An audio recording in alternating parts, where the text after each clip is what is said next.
ಬಿಡದಿಯಲ್ಲಿ ಅಮಾಯಕ ರೈತರ ಮೇಲೆ ಎಫ್ಐಆರ್ ಆಗಿದೆ. ಗಲಾಟೆ ಆದಾಗ ಸ್ಥಳದಲ್ಲಿ ಇಲ್ಲದೆ ಇದ್ದವ್ರ ಮೇಲೂ ಕೂಡ ಎಫ್ಐಆರ್ ಆಗಿದೆ. ಎಲ್ಲಾ ರೈತರ ಮೇಲೆ 307 ಕೇಸ್ ಅನ್ನ ಹಾಕಿದ್ದಾರೆ.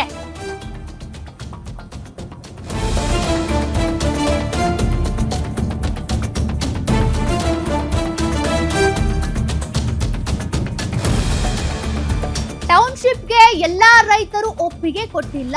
80% ರೈತರು ಒಪ್ಪಿಗೆ ಕೊಟ್ಟ ಮೇಲೆ ಕೈ ಹಾಕಬೇಕಿತ್ತು. ಸರ್ಕಾರ ರಿಯಲ್ ಎಸ್ಟೇಟ್ ಮಾಡೋದಕ್ಕೆ ಮುಂದಾಗಿದೆ. ಸ್ಮಾರ್ಟ್ ಸಿಟಿಯನ್ನ ಫಲವತ್ತಾದ ಭೂಮಿಯಲ್ಲೇ ಮಾಡಬೇಕಾ?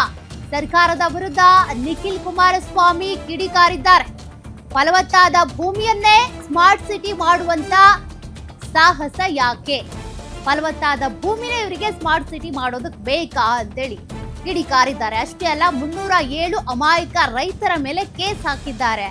ಆ ಜಾಗದಲ್ಲಿ ಇಲ್ಲದೆ ಇದ್ದವರ ಮೇಲೂ ಕೂಡ ಹೇಗೆ ಕೇಸ್ ಹಾಕಿದ್ರು, ಯಾಕೆ ಹಾಕಿದ್ರು, ಅದೆಲ್ಲವನ್ನು ಕೂಡ ಪ್ರಶ್ನೆ ಮಾಡಿದ್ದಾರೆ ನಿಖಿಲ್ ಕುಮಾರಸ್ವಾಮಿ.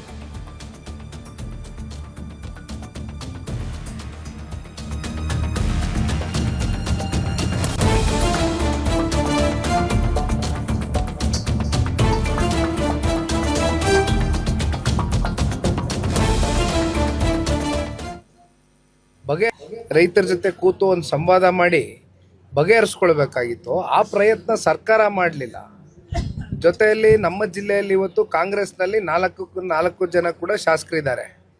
ಯಾರು ಕೂಡ ಸೌಜನ್ಯತೆಗೂ ಕೂಡ ಬಂದು ಒಂದು ಸಭೆ ಮಾಡಿ ರೈತರ ಜೊತೆ ಏನು ಕಷ್ಟ ಕೊಡೋದಕ್ಕೆ ಸಿದ್ಧ ಇದ್ದಾರೆ, ಎಷ್ಟು ಜನ ಕೊಡೋದಕ್ಕೆ ಸಿದ್ಧ ಇದ್ದಾರೆ, ಕೊಡೋದಿಲ್ಲ ಅನ್ನೋದಕ್ಕಾದರೆ ಕಾರಣಗಳೇನು, ಅಲ್ಲಿರ್ತಕ್ಕಂಥ ಫಲವತ್ತಾದಂಥ ಭೂಮಿಯನ್ನು ನಂಬ್ಕೊಂಡು ಕೃಷಿ ಮಾಡ್ತಾ ಇರ್ತಕ್ಕಂಥ ಜನ ಇವತ್ತು ನೀವು ಏಕಾಏಕಿ ಕೂಡ ಆ್ಯಕ್ಟ್ನ ತೊಗೊಂಬರ್ತೀರಿ. 2013ರಲ್ಲಿ LAR act doctor Manmohan Singh ಜಿರವರು ಪ್ರಧಾನಮಂತ್ರಿಗಳಾಗಿದ್ದಾಗ ಅಂದಿನ ಕಾಂಗ್ರೆಸ್ ಸರ್ಕಾರದಲ್ಲಿ ಆ ಆ್ಯಕ್ಟ್ನ ಅಂಡರ್ ನೀವೇನಾದರೂ ಇದನ್ನು ಮಾಡಿದರೆ 80% ಪ್ರಯರ್ ಕನ್ಸೆಂಟ್ ತಗೋಬೇಕಾಗಿತ್ತು. ಅದನ್ನು ಗಾಳಿಗೆ ತೂರ್ತಾರೆ.